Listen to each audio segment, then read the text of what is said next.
Witam Państwa bardzo serdecznie. Nazywam się Agnieszka Janczura i zapraszam do obejrzenia cyklu filmów stworzonych przez Fundację Idea dla Ciebie, w których przedstawione zostaną m.in. podstawy obsługi urządzeń takich jak komputer czy smartfon.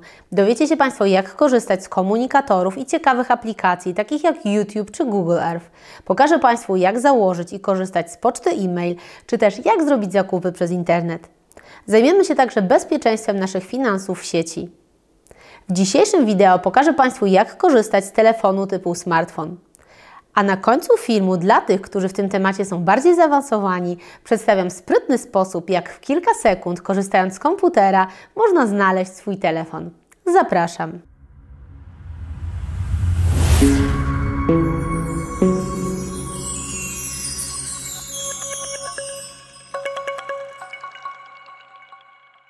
Czy wiecie, że wśród najpopularniejszych wynalazków przełomu XX i XXI wieku na pierwszym miejscu znajduje się smartfon, czyli mądry telefon? Dlaczego ma taką nazwę? Zawdzięcza ją mnogości funkcji, którymi dysponuje. Jest to urządzenie, które łączy w sobie standardowe funkcje telefonu komórkowego oraz przenośnego komputera. Czyli jest to nie tylko urządzenie, za pomocą którego można zadzwonić do dowolnej osoby, czy też wysłać i odbierać SMS-y i MMS-y. Dziś każdy smartfon wyposażony jest w dobrej jakości aparat fotograficzny i kamerę. Umożliwia przeglądanie ulubionych stron internetowych i daje błyskawiczny dostęp do niemal wszystkich potrzebnych nam informacji. Smartfon to urządzenie, które posiada w sobie również m.in. GPS, dyktafon oraz odtwarzacz multimediów. Czy w związku z taką ilością funkcji jest trudny w obsłudze? Zdecydowanie nie. Już po obejrzeniu tego krótkiego wideo całkiem dobrze będziecie Państwo potrafili się nim posługiwać. Z nowoczesnych urządzeń typu komputer, tablet czy smartfon, to właśnie smartfon jest urządzeniem najprostszym w obsłudze. Aby zacząć z niego korzystać, wystarczy, że nauczymy się wykonywać i odbierać połączenia telefoniczne. Czyli możemy używać go dokładnie tak samo, jak używaliśmy telefonów stacjonarnych. A dopiero z czasem, jeżeli będziecie Państwo chcieli, można stopniowo poznawać kolejne jego funkcje. W dzisiejszym odcinku pokażę Wam najważniejsze z nich. W zasadzie wszystkie współczesne smartfony wyglądają podobnie. Dlatego, znając obsługę jednego modelu konkretnej firmy, będziecie Państwo w stanie sprawnie posługiwać się także modelami wyprodukowanymi przez innych producentów. Zaczniemy od omówienia budowy zewnętrznej. Przód smartfona jest jednym wielkim ekranem.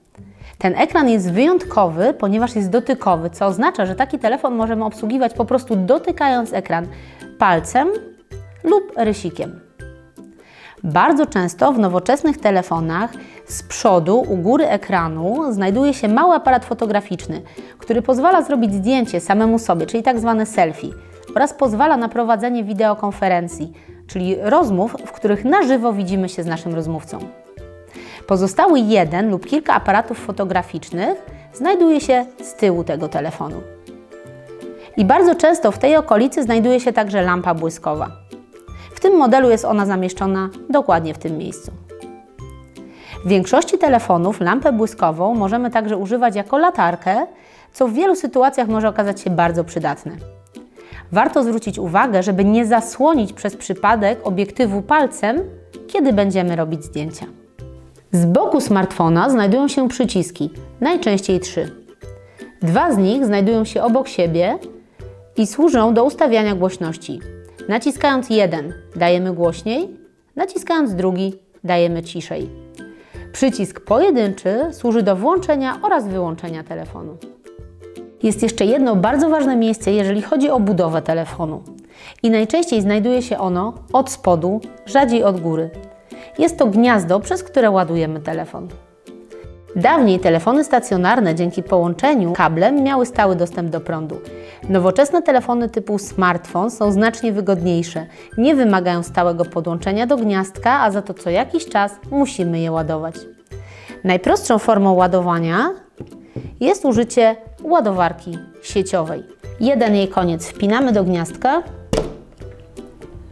a drugi do naszego gniazda w telefonie. Większość telefonów po podpięciu do prądu sygnalizuje nam rozpoczęcie procesu ładowania oraz pokazuje na ekranie poziom naładowania baterii w procentach. Ten telefon jest naładowany w 47%. Widzicie Państwo, że budowa zewnętrzna smartfona nie jest specjalnie skomplikowana. Także teraz możemy przejść do następnego etapu.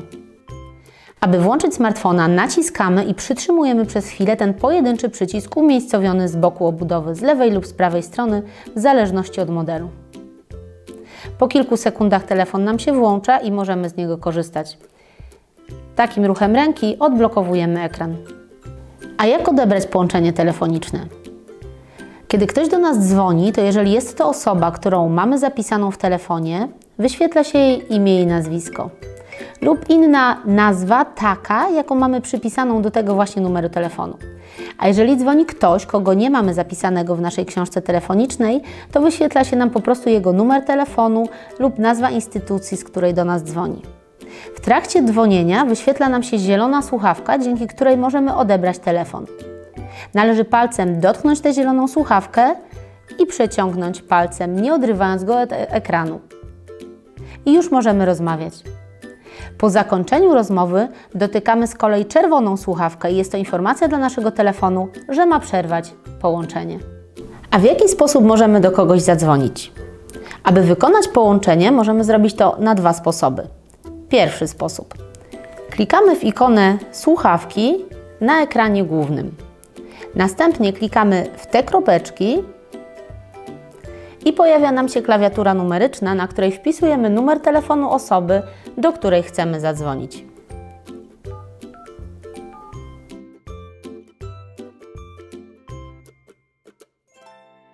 I klikamy w ikonkę Zadzwoń. Wówczas nasz telefon wykona połączenie do tej właśnie osoby. Jest także drugi sposób wykonywania połączeń. W naszym telefonie mamy książkę telefoniczną, czyli kontakty. Ikona kontaktów najczęściej wygląda w ten lub bardzo podobny sposób. Załóżmy, że chcemy zadzwonić do przyjaciółki Zosi Nowakowskiej. Klikamy w kontakty i w okienku na górze, gdzie mamy napisane Wyszukaj kontakt, wpisujemy jej imię i nazwisko. System w naszym telefonie odnajduje jej nazwisko oraz przypisany do niego numer telefonu. Klikamy w to imię i nazwisko i następnie wybieramy opcję Zadzwoń. I w tym momencie nasz telefon wykonuje połączenie do Zosi. W tym miejscu warto powiedzieć, w jaki sposób możemy dopisać nową osobę do naszej książki telefonicznej. Aby to zrobić, klikamy w Kontakty, następnie w ten plusik i pojawia nam się formularz, w którym wpisujemy dane nowej osoby. Wpisujemy jej imię i nazwisko, na przykład Karol Kowalski. Poniżej, jeżeli ta osoba reprezentuje jakąś firmę, możemy, ale nie musimy wpisać nazwę tej firmy i jej numer telefonu. Ja wpiszę jakiś przykładowy zupełnie numer telefonu. Możemy wybrać etykietę tego numeru, czyli czy jest to komórka, czy jest to telefon domowy, służbowy, faks, pager czy inny. Ja wybiorę komórka. Możemy wpisać także drugi numer telefonu, na przykład domowy. Ale ja tego numeru tutaj nie wpiszę. Możemy także wpisać maila do tej osoby, jeżeli taki posiadamy. I po wypełnieniu tego formularza klikamy Zapisz. Wówczas Karol Kowalski, jego numer telefonu i inne jego dane, które wpisaliśmy, są zapisane na naszym telefonie. Wykonanie połączenia do tej osoby w przyszłości jest znacznie łatwiejsze, ponieważ nie musimy znać jej numeru telefonu na pamięć, czy też nie musimy zapisywać tego numeru w oddzielnym notesie, ponieważ wszystkie te informacje mamy zapisane w telefonie. Ważną funkcją, jaką mają tego typu telefony, jest możliwość odczytywania i wysyłania wiadomości tekstowych, czyli SMS-ów.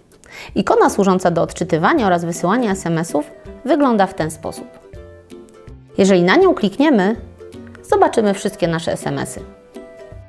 Dla ułatwienia SMS-y, które nie są przeczytane, zaznaczone są grubszą czcionką.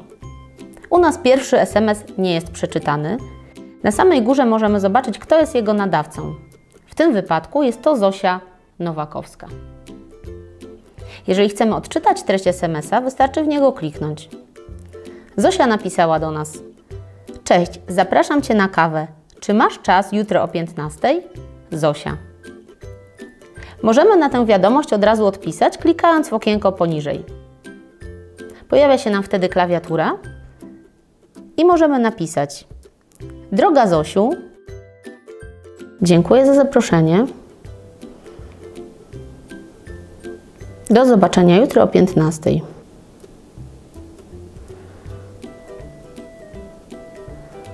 Droga Zosiu, dziękuję za zaproszenie. Do zobaczenia jutro o 15:00. I klikamy tą strzałkę, co oznacza wyślij. Wiadomość została wysłana. A jak napisać zupełnie nowego SMS-a?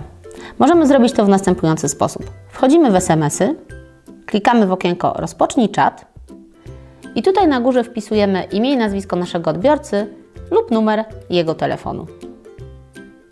Ja wpisałam numer telefonu, klikamy zatwierdź tym ptaszkiem i tutaj na dole możemy wpisać wiadomość. Napiszemy: witaj Karolu, co u Ciebie słychać?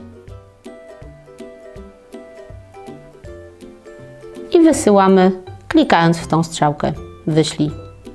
Nasza wiadomość została wysłana. A jak zrobić zdjęcie lub nagrać krótki film za pomocą tego typu telefonu? Aby zrobić zdjęcie, na przykład tego budzika, wystarczy kliknąć w ikonę aparatu, która w moim telefonie wygląda w ten sposób. Następnie wybieramy dobry kadr. Ustawiamy opcję zdjęcie, która w moim telefonie była już wybrana i klikamy to kółeczko. Zdjęcie zostało zrobione i zapisane w galerii zdjęć na naszym telefonie, którą za chwilę Państwu pokażę. A jeżeli chcemy nagrać krótki filmik, ustawiamy telefon w tryb nagrywania, klikając opcję wideo. I tym dużym czerwonym przyciskiem włączamy nagrywanie. Następnie nagrywamy jakiś fragment rzeczywistości i tym samym przyciskiem wyłączamy nagrywanie. Nagranie również zostało zapisane w galerii naszego telefonu. A jak sprawdzić, jakie zdjęcia, jakie filmy mamy w galerii? Przechodzimy na ekran główny, klikając to kółeczko na dole i wchodzimy w ikonę Galeria, w której możemy obejrzeć wszystkie nasze zdjęcia i filmy. To jest nasze zdjęcie, które przed chwilą zrobiliśmy, a to jest film, który udało nam się nagrać. Następnie nagrywamy jakiś fragment rzeczywistości. Kolejną niezwykle przydatną funkcją, jaką posiada taki telefon, jest możliwość korzystania z internetu. Do korzystania z internetu, podobnie jak w komputerze, służy przeglądarka internetowa, na przykład Firefox. Aby skorzystać z internetu, klikamy na ikonę przeglądarki. W tym przypadku automatycznie włącza nam się wyszukiwarka Google, za pomocą której możemy znaleźć w internecie informacje niemal na każdy temat. Ja wpiszę na przykład drewniane klocki dla dziecka. Klikamy lupkę i w przeciągu sekundy wyświetla nam się cała lista sklepów oferujących tego typu zabawki. W swoim telefonie na ekranie głównym mam także ikonę latarki, którą można włączyć jednym kliknięciem. Świeci ona całkiem dobrze i w wielu sytuacjach okazuje się bardzo przydatna. Podobnie jednym kliknięciem tę latarkę możemy wyłączyć. Myślę, że przydatny dla Państwa może się okazać także kalkulator w telefonie. U mnie jego ikona wygląda w ten sposób. Włączamy jednym kliknięciem i możemy korzystać z tej aplikacji tak, jak ze zwykłego kalkulatora.